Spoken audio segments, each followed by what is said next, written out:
You can't support a lawless border, because if they wore my shoes for 34 years, they would understand the tragedies I've seen. Joe Biden, just on the southern borders, arrested 372 people on the terror watch list. Under the Trump administration, in 4 years, we had 13. Our founding fathers here in this country brought about the idea that you and I have within ourselves the God-given right and the ability to determine our own destiny. The only way they can inherit the freedom we have known is if we fight for it, protect it, defend it, and then hand it to them with the well-taught lessons of how they in their lifetime must do the same. Freedom is never more than one generation away from extinction. A wise man named Ronald Reagan once said, "A nation who cannot control its own border is not a nation." Ronald Reagan may be dead. He was a wise man. And here joining us today to discuss all things the border is Tom Homan. He's alive and well. He's the former director of ICE under the Trump administration. Tom, thanks for joining us today. Hey, thanks for having me. Of course. So my first question, I know you just wrote a book. The book just came out titled Defend the Border and Save Lives, solving our most difficult, not really most difficult, but most important humanitarian and security crisis. So I understand that you were the first Border Patrol agent to work his way all the way up from the bottom to the top, and you became the ICE director under Trump to start the administration. Could you give us like a walkthrough of the day in the life of a border agent? You've been there, you've done it, but nobody knows what it's like. Well, border tracing, you're a federal law enforcement officer, and your job is to secure our borders, whether it's maritime, northern border, or southern border. So you're on patrol, just like highway patrol be on the highway looking for speeders and reckless drivers. Border patrol is stationed on the border or near the border, within 100 miles of the border, and their job is to secure the border. So they're looking to arrest those who enter illegally, any sort of contraband that's being smuggled between the ports of entries. So we have port of entries all across the northern, southern border, and on the maritime side we have seaports. That's where people are supposed to go. If you want to enter the United States, you go to an airport, a seaport, or a port of entry. If you want to transfer goods here, the same thing. You go to a port of entry, a seaport, or an airport. And so Border Patrol's job is secure the border between the ports of entry, to enforce law, make sure no one comes in the country between the ports of entry, no goods come in the country between the port of entry. So it's really a national security type job, because their job is to protect our national security and enforce immigration law. So it's a tough job. We got about 20,000 border patrol agents, most of them on the southern border, because that's where most of the illegal traffic comes from. Northern border is increasing their manpower, but nowhere near what they need. So look, you spend the day on the border, whether it's in a vehicle, on an ATV, or in a helicopter. Your job is to patrol for your 8-hour shift a section of the border to stop things and people from entering between the ports of entry. Mm-hmm. That's great to know. And what about like the human trafficking that happens along the border? Aren't the border agents responsible for handling that? What kind of toll does that place on them? When someone crosses the border illegally and border to arrest them, part of their job is to investigate who they are, why they're coming here, and if they're working with anybody to get married, have you worked with a smuggler?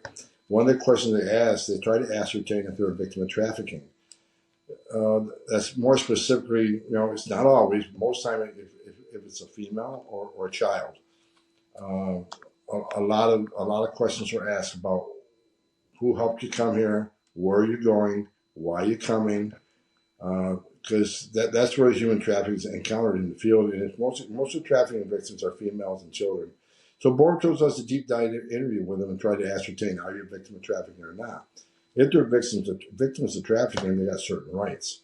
As a victim of trafficking, they can actually get some sort of visa as a victim, but most important thing is make sure they're cared for properly.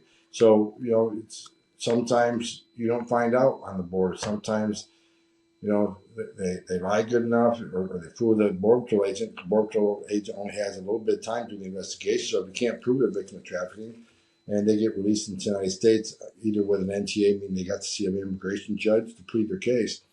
Sometimes later on, ICE will identify them as victim of trafficking. They'll find them working in forced labor. They'll find them in forced sex trade. And during that interview, many times we find out they're a victim of trafficking. Not all victims of trafficking enter the country illegally. Some will come on a visa.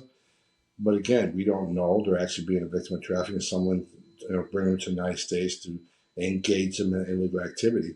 A lot of the illegal aliens across the southern border, that's how they pay out their smuggling fees. They owe these smuggling organizations sometimes $7,000, $8,000, $9,000, and if you're from China, you may owe them as much as $90,000. So that's how they pay their smuggling fees off. They don't know that at the time they agree to be smuggled by an organization, and the organization will cover the cost. But once they get here, then that's when they're debt due, and the organization will, okay, you owe me $30,000. Here's how you're going to work it out. So a lot of trafficking, they don't even know they're victims of trafficking until they actually get into the United States. Mm-hmm. And I think you're completely right. So while serving in the Trump administration, Trump obviously did a lot of things right to address the border. But what exactly did he do then that made the border so secure? Well, look, the problem with during the Trump administration, even though in the first 2 years we had the Senate and the House, there were some Republicans that didn't want to, go as far as we wanted to go to secure the border, which is unfortunate. We could have got a lot more accomplished, and we did. We got unprecedented success, but it could have even been more if we would have helped the first 2 years when we had the Senate and the House. But what Trump did, look, because Congress failed to act, and they just didn't want to legislate strong border security measures because it's such a division, right? The Republicans versus the Democrats, and they're always fighting, and even some of the Republicans who didn't like Trump failed to support, legislation. So President Trump did what many presidents do and issued executive orders. So I think the top three things that President Trump did, top four things that President Trump did that gave us the most secure border in a lifetime is, number one, the Remain in Mexico program. The Remain in Mexico program that required anybody who wants to come to our border and claim asylum, they can certainly claim asylum, but they're going to wait in Mexico until their hearing, which ends catch and release. Because if you look at the data, what we find out is, if you look at everybody that comes to the southern border that claims asylum, if you look at the last 10 years in immigration court, it shows nearly 9 out of 10 people who claim asylum at the southern border never get relief from the U.S. courts because they either don't qualify as a fraudulent claim to asylum or they don't show up in court. But they're already released into the United States. So even though 9 or 10 are ordered removed, they're not going anywhere because they'll go, after they get the order removal, they'll go in the wind, they'll hide out for the next giveaway.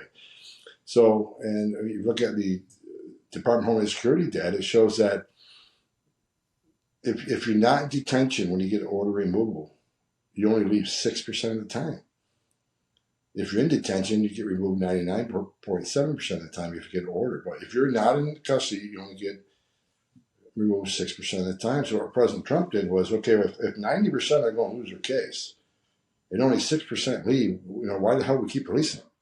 So we came up with the Remain in Mexico program, and that was a game changer. That had a big success of any of the policies, and it really did. It saved lives. It saved the most vulnerable people in the world from giving everything they own to the criminal cartels to be smuggled into the United States. And when they get caught and released, maybe that's worth it. But now they know they're not going to be released into the United States. They have to wait in Mexico. They stop coming.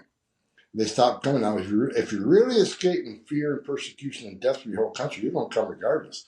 But once they found out you weren't being released in the United States, you'd have to wait in Mexico. They stopped coming, which means they didn't sell everything they owned. They didn't put themselves in the hands of criminal cartels. Women didn't get sexually assaulted, right? Like they would if they're working through the cartels. It just made a lot of sense.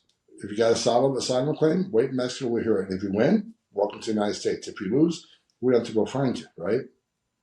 Mm-hmm. The second policy that was a game changer was third safe country agreements. And it says this, if you really escape from fear and persecution from your homeland, from your state government, and you get out of that homeland, which means you leave that country, have you not escaped fear and persecution? You're no longer in that country. So a third safe country says, like, say, if you're from El Salvador and you're fleeing El Salvador because of state-sponsored persecution, and you get to Mexico, Have you not escaped that fear and persecution? No longer there. So you should be claiming asylum in the first free country you come to. So Honduras, Guatemala, El Salvador, Honduras, and Guatemala, along with Mexico, all signed an agreement. They will do that. They'll claim asylum in the first free country they come to. The third thing they did is we ended catch and release across the border. Even if they don't claim asylum, if they come across the border legally, they're going to be detained and see a judge. When you're in detention, you see a judge in about 35 days. If you're not in detention, you get released, you see a judge in years. So we detain people. We had to build many more facilities to do that. And the last thing I'll say that worked was a wall. Trump built a border wall. Now, people say the walls don't work. Well, the walls do work. Every place you look at CBP, Customs and Border Protection data, every place they built a border barrier, illegal immigration went down, illegal drug flow went down that area. 100% of the time. So it does work. And most importantly, walls save lives because the most vulnerable, the women and children that make that journey, they can't go over that wall. So they're going to go to the place where there's not a wall. And who's waiting for them? The men and women of the Border Patrol who take care of the humanitarian needs. A lot of them are in bad shape when they get there. So walls save lives. Now, people say, under Biden's record illegal immigration, I guess your wall didn't work. No, wrong. Where are they coming? They're coming where there's not a wall. So, and there's a few sections of the wall has been cut open, and they get through that. But the reason the Border Patrol hasn't fixed it because Border Patrol is so overwhelmed, only 30% of the workforce is on patrol.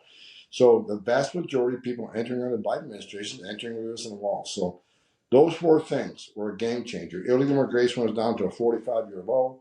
Illegal immigration was down 83 to 90%, depending on what time frame you looked at.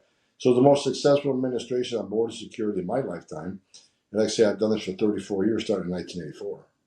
Mm-hmm. I think everybody knows that walls work. Even Joe Biden. Look no further than his house, his beach house in Rehoboth Beach, Delaware. I drove by there a few weeks ago. And he has a big wall built right around his house. So if he can build a wall around his own house, his beach house for that matter, why can't he build a wall around the nation? Well, the last 2 years, the whole congressional complex in Washington, D.C. had a fence around it with armed guards. I mean, walls work. The Vatican, where the Pope is, they got a wall. And look, we got legal ports of entry, right? If someone wants to come to this country the legal way, enter through the port of entry. There's a lot of them all along the southern northern border. So we got a wall, but we also got legal ports of entry for those who want to enter legally. Mm-hmm. And what kind of national security threats and the human trafficking, the violent crime rates that have really skyrocketed under Biden? What kind of national security threats are we facing today? Well, look, it's unprecedented. The national security threat, the national security vulnerability right now is unprecedented because if you look under the Biden administration, we got close to 2 million known gotaways. Now, why I say known? Because they're captured on video, drone traffic, or sensor traffic. So there's an image or evidence that someone crossed. They weren't arrested. They weren't arrested because Border Patrol is so overwhelmed dealing with humanitarian crisis. Like I said, the majority of Border Patrol agents are pulled off the line to process, feed, care, transport, that humanitarian crisis. So very few agents are left on the line. So there's 2 million gotaways that we know about because, like I said, they're caught on some sort of traffic. And you got to wonder to yourself, why did 2 million people pay more to get away? Because you pay the cartels 2 amounts of money. You pay them one amount just to turn yourself in. The cartels get you to the border, you cross, their job's done. You turn yourself in the border patrol, their job's done. They go back south. However, if you want to get away, if you want to get to New York City or Chicago and not get arrested, you got to pay the cartels a hell of a lot more money because there's not only they got to get you to the border, they got to stick you without being arrested, then get you to your final destination without being arrested, which means they'll go around checkpoints, they'll go around airport station with Border Patrol. So it's very expensive. So you got to ask yourself, why did 2 million people pay more to get away? Why did 2 million people not pay less to be processed quickly, released quickly, get flown to the city of their choice on a taxpayer dime, get a free hotel room, get free 3 meals a day, and free medical care? Why did 2 million people pay more not to get that free giveaway? Why'd they pay more? And that's just scare everybody. It scares me. Why? Because they don't want to be vetted. They don't want to be fingerprinted. They want to get away. Mm-hmm. So these are going to be your criminals. These are going to be your gang members. These are going to be people that don't want to be fingerprinted. And these are going to be people from countries that sponsor terrorism. Border Patrol under Joe Biden, just on the southern borders, arrested like 372 people on the terror watch list. Under the Trump administration, in 4 years, we had 13. 13 in 4 years. They got over 373. And not only that, the 2 million known gotaways, but the Border Patrol's arrested people from 181 different countries. That's almost every country in the world. 181 different countries. Some of these countries are sponsors of terror. Again, they arrested 371. How many 2 million come from a country sponsoring terror? If you think it's zero, then you're a moron. Just the laws of average. And I tell people all the time, I don't know how many terrorists have entered the country. Well, someday we're going to find out. It's going to be a bad day for America. Yeah. So that 2 million gotaways, like I said, that's going to be a public safety threat. They're going to be criminals and gang members. It's going to be a national security threat. And people always say, well, how do you know? How do you know? How can you get to that conclusion? Well, look, after 9/11, we created all these databases to try to prevent another 9/11. They came in on visas, and they got airline tickets, came to the United States. People said, well, how do we prevent that? Again, so we created all these databases now. You got the TSA no-fly list. You got the FBI screening database. You got the DOD intelligence database. And you got the visa security program, which means if you apply for a visa, you're going to be vetted before you get a visa. Visa security programs prevented thousands of people from getting a visa because we found derogatory information in their background. So all those systems work pretty good for the last 20 years. But now here's the situation. Why would any known terrorist put himself in a position to buy an airline ticket or ask for a visa when he knows there's some sort of vetting process? When he can simply go to Mexico, pay the cartels a little extra money, and be a getaway. So that's what creates national security vulnerability. And add to that, the Director Ray of the FBI, who the last 4 times he testified, has says the southern border is a national security threat, and he sees more red flags now on terrorism-related chatter about attacking the United States than ever before. So you can combine all this. And we're facing a huge national security vulnerability. Yeah, and to think that as soon as Joe Biden got into office, he undid everything that Trump did and led us to this point, intentionally, it really seems. And just yesterday, he signed an executive order to address the border, he claims. But I think it's really just, as Ted Cruz put it, election camouflage. Have you had a chance to read the executive order yet? Yeah, I read it. It's terrible. Again, they want to throw something out there 6 months before the election. He didn't do anything for 3.5 years. All of a sudden, he wants to do something because he sees the poll numbers. And if you look at the thing, it's terrible. They want to say it's okay for 2,500 people a day to break the law. Entering the country illegally is a crime under Title 8, United States Code. It's okay for 2,500 people to commit a crime and enter the country illegally and be released. And when we get to that, but when that happens for 7 days in a row, we're going to secure the border. Well, here's my question. Why 2,500? Why not 1? The Secure Fence Act, the law clearly says our job is to secure the border. They didn't put a number on that. So it shouldn't be a number on it. He knows how to lock this border down. We showed it under the Trump administration. He signed 90 executive orders undoing everything we did that created the most secure border in my lifetime. All he's got to do is undo what he did.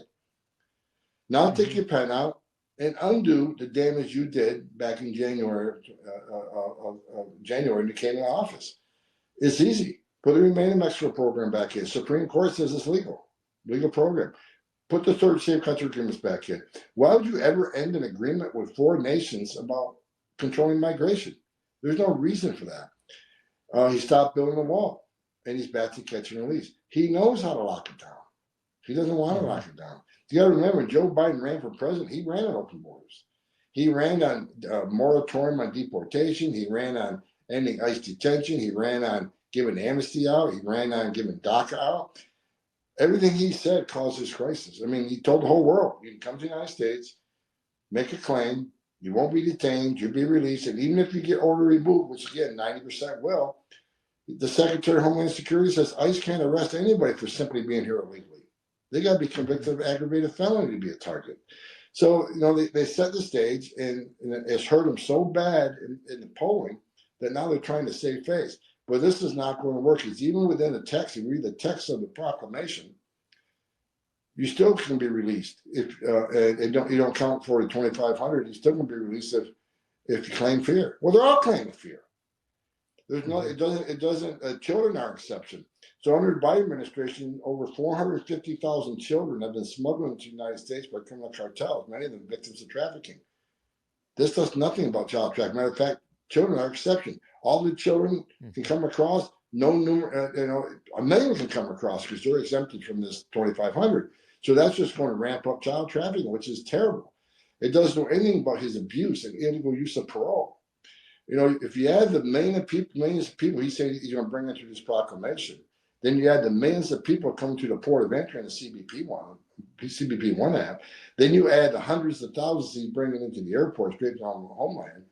We're still talking about 4 million a year, 5 million a year. Mm-hmm. That's unsustainable.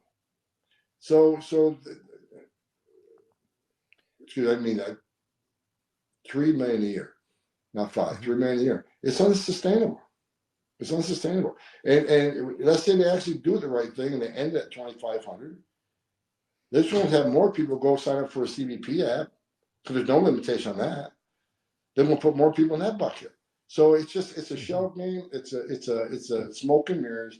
And if you're smart, if you can read and read that proclamation, you're going to see this is nothing but window dressing. It's putting lips to the kind of pig. It isn't going to work. Yeah, I completely agree with you. And Joe Biden says no one is above the law. And now in effect, these illegals are above the law. But fast forward to day one of the second Trump administration. What do you advise Trump to do to fix Joe Biden's border crisis? Like we just talked, remain in Mexico back in place. Yeah. Third safe country agreements back in place. Catch and release ends, and continue building the wall. And we got to show that there's a consequence for entering the country illegally for the millions of people that were released into the United States. We need to seek them out and remove them. 90% has been ordered removed. And President Trump talks about, we'll have the biggest deportation operation in American history. And everybody says, oh, that's a hateful thing to say. That's a racist thing to say. No, it's not. Even the left, you got to admit, look, you demand that these people have a right to claim asylum. Even though we know 90% of them don't qualify, they have a right to claim asylum. They have a right to see a judge. Okay. But at the end of that due process, if he's ordered removed, you have to support that too. Or there's really no due process, right? So on the heels of historic illegal immigration numbers, of course there's going to be a historic deportation operation because 9 out of these 10 of these people are going to be removed. And if you don't remove them, if the judge's order at the end of this whole thing doesn't mean anything, then what the hell are we doing? Shut down immigration courts. They're meaningless. Take the border patrol off the border because there's no consequence. No, if you demand due process, we'll give it to you, but you must abide by the final decision of the courts. We're going to make you do that. So people have to leave. And if they don't leave, I've already suggested if they don't leave and they're going to go in hiding, then you need to have a clear executive order saying, if you get ordered removed by a federal judge and you fail to leave, you will never in your lifetime be able to apply for any immigration benefits. So if an amnesty does roll around, you've been in the country hiding for 20 years, you're not getting in because you refuse to leave the court as court ordered. If you and I ignore the federal judge's order, we'd be in prison. So we got to hold these people accountable. You can claim asylum, but if you lose, you got to go home. The only other option is everybody claims asylum, 9 out of 10 lose, and you get to stay anyways. It's ridiculous for people to even think about that. Yeah, people may say it's complicated, but it's really simple. There's 4 things that Trump did the first time, do them again, and then go from there. But the one thing that really concerns me, I think the Biden administration has done this intentionally, is because in the past 3 years, we've had more than 10 million illegals come over, that we know of at least. 10 million in 3 years. If we take that over the span of one generation, which is 15 years, if that same proportion continues for 15, that'll be 50 million people who have come over the border illegally, and plus some, more like 60 or 70 million most likely. In Gen Z, my generation, there's 69 million people. I mean, these numbers are equivalent of each other. They're basically the same. Are they trying to replace the next generation of American people with illegal immigrants? No, what they're doing, they want to bring as many as they can so they can control Congress forever.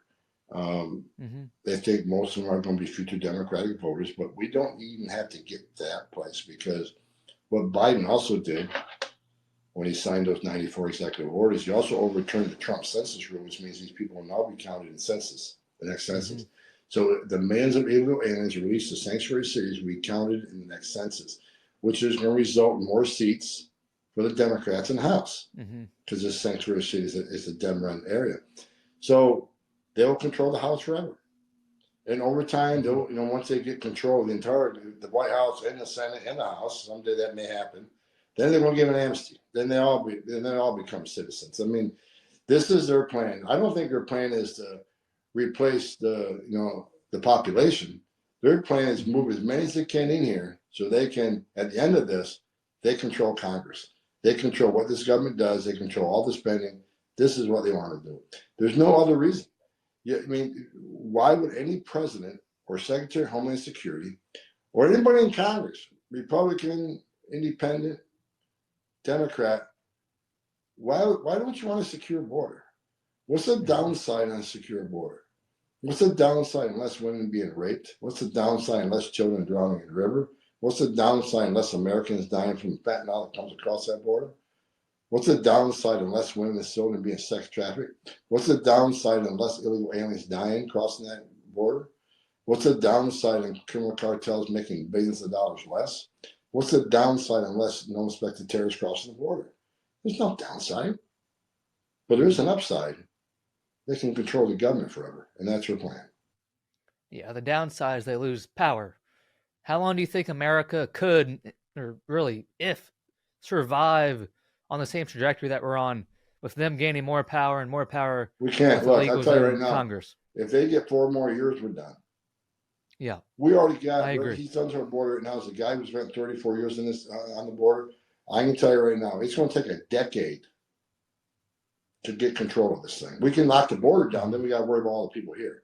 It's going to take a decade to get us back to a normal place on the interior of the United States. If they get 4 more years, I don't think we can fix it. And I'm not being a fear monger. I'm not being, I spent more than 3 decades doing this job. I know what we can and can't do. I know what the capabilities of removing people are. In 3 years, I oversaw the removal of 1.2 million people. It's work, hard work. Well, we're going from 1.2 million to 10 million. You get 4 more years, what's that number going to be? So if they get 4 more years, we can't fix it. And God help the United States, because we're in bad shape as it is. So it's imperative that President Trump wins the next election. Yeah, I think that's what Americans really need to hear today. And there is no America with open border for 4 more years. One last final question, a mini question. If you could give one message to the American people, to my generation, for America or Gen Z not to give up blank, what would it be? I'll tell them this. Look, I know a lot of the younger population, they don't really understand immigration enforcement. They got one view of it. They'll say, these people are just coming for a better life, to take care of their families. Why we being mean to them? Why won't we let them come if there's jobs here for them? Okay, let's talk about it for a minute. Regardless of what your opinion is on illegal immigration, maybe you think they all should be able to come. But here's the problem. When you cause a crisis this big that overwhelms the Border Patrol, where they're so tied up with this illegal immigration catastrophe, on any given day, 70% agents are not doing their job. They're processing, making meals, making transport, making hospital runs, everything but patrol the border. Some days, all of them are off the border. There's been several times this past year where 100% of agents in any given section have been pulled off patrol because there's so much overcrowding in the facility, the process.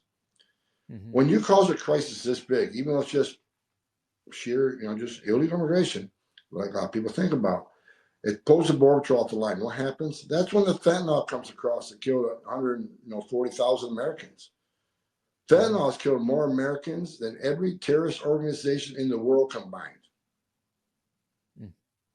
When Border Patrol's off the border, that's when women and children get sex trafficked. Sex trafficking of children is up 600% in this administration. 450,000 children have been smuggled in the hands of criminal cartels. God knows what these children went through. And we lost track of nearly 100,000, and the government releases them to sponsors once they get here. Now the government can't find almost 100,000 of these children. I can tell you right now, based on my 3 decades experience, they're in forced labor or forced sex trade. They're living a life of hell. When the Border Patrol is so overwhelmed that you pull agents off the border, that's when known as suspected terrorists going to cross the border. I just explained that. Mm-hmm. So regardless of what your thoughts on illegal immigration is, when you cause a crisis this big, that causes a public safety crisis, a public health crisis, and a national security crisis. That's why it matters. There's a right way and wrong way to come to this country. There are millions of people standing in line right now, millions, taking their tests, paying their fees, doing their background investigations to come to this country legally and be a part of this country. They're now sitting in the back seat. While millions of people cross the border, they cheat, they enter the country legally, which is a crime. They cheat the entire system, and they're cheating the millions that are doing it right. They go to the front of the line. You know, if you're in a restaurant and you're waiting to get seated and you got a 30-minute wait period and someone just walks in and gets the table right away, are you going to be upset? Now that's, we get upset over a dinner. Think about these people who have family here and they want to be a part of the greatest country on earth. They've been waiting for 2 years to get in, and now you want to watch someone else cross the border, get flown to the city of their choice, get work authorization, a free hotel room. These people enter illegal and say, what the hell am I doing? Mm-hmm. So there's a lot of reasons why people should be concerned with illegal immigration, and that's a few of them. So again, Congress needs to fix the immigration system. I agree. And we have jobs that need to be filled by people we can't find here to do it. Then create a legal system where people come in legally through a port of entry, that where they're not paying a criminal cartel, they're not being sexually assaulted, they're not drowning in a river. Create a system to come in legally. But we can't support illegality. We can't support a lawless border, because if they wore my shoes for 34 years, they would understand the tragedies I've seen, the death I've seen. Mm-hmm. Talking to girls young as 9 years old, raped multiple times. They got to understand this whole ugly underbelly of illegal immigration. That's why we need to stop it. Yeah, I think these are some hard truths most people don't want to hear, but we need to hear. I'm grateful we have people like you speaking these truths to all Americans. So, Tom, thanks for joining us today. I appreciate your time and your wisdom and insight. You got it, man. Thank you.